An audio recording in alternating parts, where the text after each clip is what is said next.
So imagine you're spending months, like meticulously watering a patch of dirt. Just food. Yeah, literally just bare earth. You're spending your weekends fending off weeds, adjusting the fertilizer, checking the soil moisture. Right. And your reward for all this effort is absolutely nothing. Nothing at all. Just dirt and maybe a couple of stubborn green leaves that just refuse to do anything interesting. Yeah, it sounds miserable. Right. In any other area of modern life, we'd call that a broken system. So totally. You'd demand a refund, or you'd delete the app, or assume the product was defective. We are fundamentally wired to view agonizing delays as glitches. Which is, it perfectly illustrates the clash between human pacing and biological pacing. Because we measure efficiency by how quickly we can, compress the space between wanting a thing and actually having that thing. Right. Instant gratification. Well, welcome to today's deep dive. We are taking you into the hidden and honestly pretty profound depths of a seemingly simple hobby, gardening. But our mission today, just to be clear, it isn't to give you landscaping tips. No trowel required for this one. Exactly. We are going to uncover how a really basic observation about plant types blossoms into this massive life-altering lesson on time, patience, and our severed connection to the natural world. And the material we are drawing from today comes from an incredibly dedicated observer of this exact clash we were just talking about. Yes. We're looking at an excerpt from an author named Ang. It's titled The Silent Allure of the Perennial Bloom. Which is such a great title. It is. And this is actually part 949 of Ang's Notes on Gardening. Part 949. Yeah. That alone tells you everything you need to know about the timescale we're dealing with here. Seriously. This author has spent many moons, that's their words, just kneeling in the dirt, experimenting, and watching things grow. Or, in many cases, watching things take forever to grow. Right, watching things actively not grow. Exactly. It is a profound level of sustained attention. Ang is writing from the perspective of someone who has moved past that initial frustration of waiting.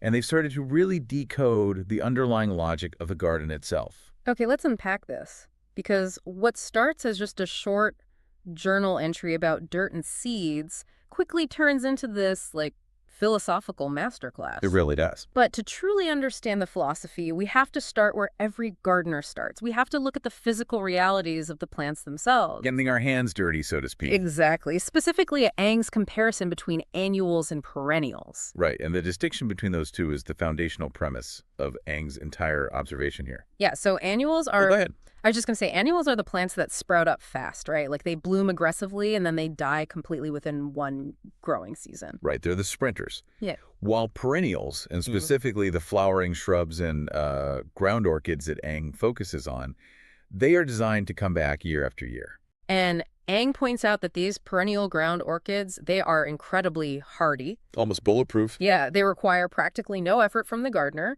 You give them occasional watering, maybe a bit of fertilizer, and they basically take care of themselves. Yep. Plus, their flowers last significantly longer, and they are highly resistant to pests. It sounds like the perfect product, right? It does. It sounds amazing. But Ang immediately highlights this massive barrier to entry, which is that they have a painfully slow growth rate. Painfully slow. Yeah. The slow growth isn't just a minor inconvenience. It is the defining characteristic that actually turns most casual gardeners away. Right. Ang explicitly writes that you have to be remarkably patient before you can truly appreciate the blooms. I struggle with this, though, because it's kind of like planting annuals is like a quick sugar rush for your garden. Right. But perennials are like a slow-cooked meal. But if these ground orchids and shrubs are so low maintenance and pest resistant, why is the slow growth such a barrier for us? Why is patience the hardest part of the equation here? Doesn't evolutionary biology usually favor the organism that can just spread and reproduce the fastest? You'd think so, yeah. It seems like slowness would be a massive vulnerability out in the wild. What's fascinating here is the direct inverse relationship between hardiness and speed. Okay. Slowness isn't a vulnerability for the ground orchid. It is actually the mechanism of its survival. Huh. Think about how we cure concrete. Concrete. Okay, I'm with you. Yeah. So if you pour a concrete foundation and you force it to dry too quickly, say you apply extreme heat to it, it might look perfectly solid on the outside within a few hours. Right. It looks done. Exactly. Yeah. But internally, it's brittle. The molecular bonds haven't had the time to form properly. So the moment it bears any real weight, It just cracks. it shatters, exactly. Oh, wow. So the fast-growing annual is the brittle concrete. Yes. It rushes to push out this flashy flower in a matter of weeks because it knows, hey, I only have one short season to reproduce. So it is sacrificing its long-term structural integrity for a short-term, immediate visual impact. Precisely. The perennial is playing an entirely different biological game. Okay. By taking its time, the ground orchid is investing its energy into establishing this deep, unshakable root system. Wow. It is physically building denser cell walls. It's generating complex internal chemical defenses against those pests Aang mentioned earlier. So the slow cure is what gives it the strength. Exactly. The slow cure is what gives the plant its load-bearing strength. The slowness is the armor. It is. That completely flips the script on how we usually view slow progress. Because, I mean, we are conditioned to think that if something is taking a long time, we are doing it wrong. We think we're failing. Right. But Aang's notes from the soil basically tell us that the perennial isn't failing to grow fast, it is actively choosing to grow strong. And that biological choice pays dividends. Yeah. Aang notes that the evidence proves it is worth the wait. Because when that slow-cured plant finally does decide to produce a flower, that bloom inherits the hardiness of the structure beneath it. Oh, that makes sense. Right. It lasts longer and it withstands the elements better than the rapid-fire bloom of an annual. Okay, but if the plant is spending all this time building its internal concrete, curing those dense cell walls, and, establishing roots, how does that translate to the gardener's experience? What do you mean? Well, we aren't out there admiring cell walls. Right, true. If perennials take so long and require this agonizing amount of patience, why do we bother specifically with flowering plants? Okay. Because, like, a leafy green bush is hardy and slow growing too. Why endure the wait specifically for a flower? Aang actually addresses this directly by making a comparison between flowering plants and foliage plants. Okay. The initial appeal of the flower is rooted in basic sensory rewards. It offers an aesthetic visual impact that foliage simply doesn't have. And, of course, it provides a complex sensory experience through its fragrance. Wait, but if the end goal is just the visual impact and the smell, why not just go to a nursery, buy a fully bloomed, mature ground orchid in a plastic pot, and stick it in the dirt? The quick fix. Yeah, you get the exact same aesthetic result, the exact same fragrance, and you don't have to endure months of staring at empty dirt. You just completely bypass the wait. Bypassing the wait is exactly what Aang is warning against here. Oh, really? Yeah, because the visual impact and the fragrance, they're only the surface-level rewards. Okay. The true allure, according to the journal entry, is the observation of the transition itself. The transition. Yes. Aang writes that watching a plant transition from buds into full bloom is what actually provides a profound sense of accomplishment. It gives you a deeper appreciation for nature and life. Here's where it gets really interesting. Because viewing a flower as a transition rather than, like, an object that completely changes the definition of gardening. It does. When you buy a fully bloomed plant and just stick it in the ground, you are essentially buying a static piece of outdoor furniture. Right. You're just decorating. Is this really just about making the yard look pretty, or is the author saying the transition itself is what actually hooks us? If we connect this to the bigger picture, Aang is asking us to stop looking at flowers as nouns and start looking at them as verbs. As verbs, I love that. Right. A blooming ground orchid is a dynamic biological event. It is an action occurring in real time. It feels akin to watching like a suspense thriller where the pacing of the reveal is entirely out of your control. Yes. Like, the beautiful payoff is guaranteed, but you walk out on Tuesday and the bud is just this tight, unremarkable green knot. Yep. You check again on Thursday, and maybe, just maybe, the outer layer has peeled back a millimeter to reveal a tiny sliver of color. The suspense is built right into the biology. And because you cannot fast forward the event, your brain is forced to engage with the micro changes.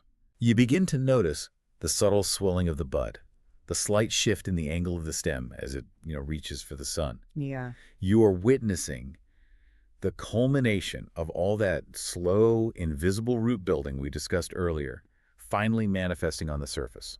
That explains that deep sense of accomplishment Aang mentions. Because if you just buy the blooming plant, you haven't accomplished anything other than completing a financial transaction. But when you endure the agonizing wait, you have provided the patience necessary to let this biological event occur. You didn't force the flower open. I mean, you couldn't even if you tried. No, you just break it. Right. But you Yeah. held the space for it to happen. And holding space is a very rare skill today. Oh, absolutely. We are so accustomed to dominating our environments, to forcing outcomes on our own timelines. Yeah. Witnessing that slow transition recalibrates our understanding of how life actually operates when it isn't being, artificially accelerated by human intervention. That realization that you are participating in a biological event rather than just acquiring a yard decoration, I think that's the perfect bridge to the most profound part of this journal entry. Mhm. Because Ang doesn't just leave this as a neat observation about botany. Ang takes the mechanics of the garden and translates them into a framework for human psychology. The journal entry moves from the physical soil into the philosophical soul. Yeah. After many moons of observing this slow growth and transition, Eng concludes that gardening is not simply the mechanical act of putting seeds into the ground.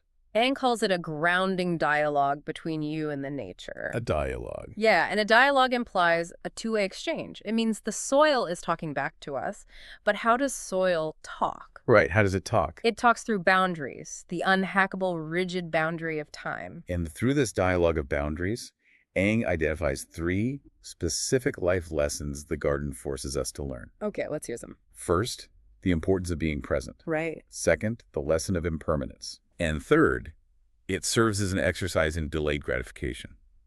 So what does this all mean? When you place those 3 pillars against the backdrop of our modern lives, the contrast is almost jarring. It really is. We have next-day delivery, instant digital downloads. Next hour delivery in some places. Right. And algorithms that predict our preferences before we even articulate them. Yeah. Every piece of technology we interact with is designed to eliminate waiting and just erase the friction between desire and acquisition. Does the mechanics of gardening force us to speak a slow, natural language that our modern brains have almost completely forgotten? This raises an important question about what happens to the human brain when that instant loop is cut. Yeah. Let's look at Eng's first pillar, the importance of being present. Okay. If you cannot pay a premium subscription fee to make a ground orchid bloom faster, how does the inability to speed up the plant actually force presence? You literally can't speed it up. Exactly. It removes the option of living in the future. In our digital lives, we are constantly leaning forward into the next moment. Oh, always. The next email, the next notification. The next delivery, right. Right. But when you stand in front of a slow-growing perennial, leaning forward gets you nothing. Wow. The future moment where the flower is fully bloomed is locked behind a biological firewall. So you are basically stranded in the current moment. Stranded is a great way to put it. At first, it feels frustrating, I bet. but eventually, the brain gives up on trying to fast forward and settles into the current reality. Yeah. You start observing the plant exactly as it is today. You notice the soil. You notice the moisture of the soil, the temperature of the air, the subtle transition of the bud that we talked about earlier. Yeah. The garden forces your neurology to sync with the natural rhythm of the planet. Which leads directly into the third pillar Eng mentions, which is delayed gratification. Yes. Because once your brain has finally settled into that slower rhythm and you've spent weeks, maybe months practicing presence, the bloom finally happens. And the sensory reward is magnified exponentially. Because the gratification wasn't cheap. No, not at all. Like, a cheap dopamine hit from a social media notification dissipates in seconds. But the gratification of the ground orchid blooming is built on a foundation of sustained effort and agonizing patience. The slowness of the mechanism is what creates the depth of the reward. The plant cured its own internal concrete, and in the process, it forced the gardener to build their own internal capacity for patience. That's beautiful. But the garden isn't done teaching. Oh, no. Even after you achieve that incredible delayed gratification, nature introduces the final and perhaps most difficult pillar. Eng points out that the long-lasting flower, despite its hardiness, introduces the lesson of impermanence. Because we noted earlier that perennials have flowers that last much longer than annuals. Right. But Yeah. longer does not mean forever. Yeah, and this is the bittersweet reality of the dialogue. You put in the time, you practice presence, you experience the profound joy when the bud finally transitions into a magnificent bloom. Yeah. And then eventually the petals dry up, turn brown, and drop to the dirt. And in our modern ecosystem, we fight impermanence with everything we have. Oh, totally. We save thousands of photos to the cloud to freeze moments in time. We undergo cosmetic procedures to freeze our physical appearance. Right. We want our achievements and our aesthetic peaks to remain entirely static. We basically want to live in a permanent state of full bloom. But the soil absolutely refuses to allow a static reality. It rejects the concept of a permanent peak. Yeah. The garden teaches you that the fade is an inescapable part of the biological event. You have to accept the death of the flower, just as you accepted the slow wait for it to arrive. Right. The ground orchid isn't failing when it drops its petals. It is simply moving into the next phase of its life cycle. It is retreating its energy back into those deep, hardy roots to prepare for the next season. Ang so beautifully bridges the gap between botanical science and human resilience here. Truly. Because the garden is breaking down our modern psychological defenses. It forces us to sit with the discomfort of waiting. It rewards us for our patience. And then it forces us to practice letting go. It's a masterclass in how to exist in a world that we ultimately cannot control. It strips away the illusion of control entirely. You offer the soil your patience, and in return, the soil offers you a framework for how to handle the realities of time without constantly rushing to an imagined finish line. Because the finish line was never the point. No. If you spend your whole life rushing to the finish line, you arrive only to find that the flower is already fading. The entire point was the transition. It is a remarkable distillation of knowledge from someone who has truly paid attention. Eng concludes the entry by stating, "This is what gardening is all about." And you realize it has very little to do with plants at all. Not really, no. It is about letting the mechanics of nature work on you. So let's bring this all together for you listening right now. We started by looking at a practical, hands-on choice outlined in part 949 of Eng's journal. The decision to plant slow-growing perennial ground orchids instead of flashy, fast-growing annuals. Right. We examined the physical mechanics of that choice. We saw how the agonizingly slow growth of the perennial isn't a glitch, but the vital process of curing its biological concrete. Building the structural hardiness and deep roots necessary to resist pests and outlast the elements. Then we explored the psychology of the sensory reward. We discovered that our craving for the bloom isn't just a desire for a static, pretty object. Right. The true allure is the suspense of the transition. It is the deep, primal accomplishment of watching a biological event unfold at its own unhackable pace, and knowing you held the space for it to happen. Finally, we unpacked the grounding dialogue hidden in the dirt. We explored how the physical inability to speed up nature forces a physiological reset in the human brain. Severing our reliance on cheap dopamine loops. Exactly. Severing that reliance and replacing it with the profound practices of presence, delayed gratification, and the difficult acceptance of impermanence. The brilliance of Eng's journal entry is that these lessons apply directly to you, even if you never touch a trowel or plant a single seed in your entire life. Think about the massive undertakings in your own world. Building a meaningful career from scratch, learning a complex new language, developing a deep, trusting personal relationship. Every single one of those pursuits is a slow-growing perennial. They operate on the exact same biological rules. You cannot pay a premium to hack a 10-year friendship into existence overnight. Nope. You cannot force a career to reach full bloom in a month without sacrificing the foundational skills necessary to sustain it. Right. If you treat those monumental life goals like fast-growing annuals, constantly seeking the quick sugar rush of instant success, you will end up with brittle structures that collapse under the first sign of real pressure. You have to be willing to endure the empty dirt. You have to invest the time, practice presence during the messy, unrewarding middle stages, and delay your gratification to build true structural integrity. The wait is the source of the strength, which leaves us with a final thought we want you to mull over today. A little seed to plant in your own mind. Exactly. As you step back into a world that is going to demand you move faster, click quicker, and optimize every second of your day. Consider the things in your life that are currently taking longer than you want them to. If the long, slow, sometimes agonizing wait for a perennial bloom is exactly what makes witnessing the transition so deeply rewarding. What slow-growing projects, goals, or relationships in your own life are you currently rushing?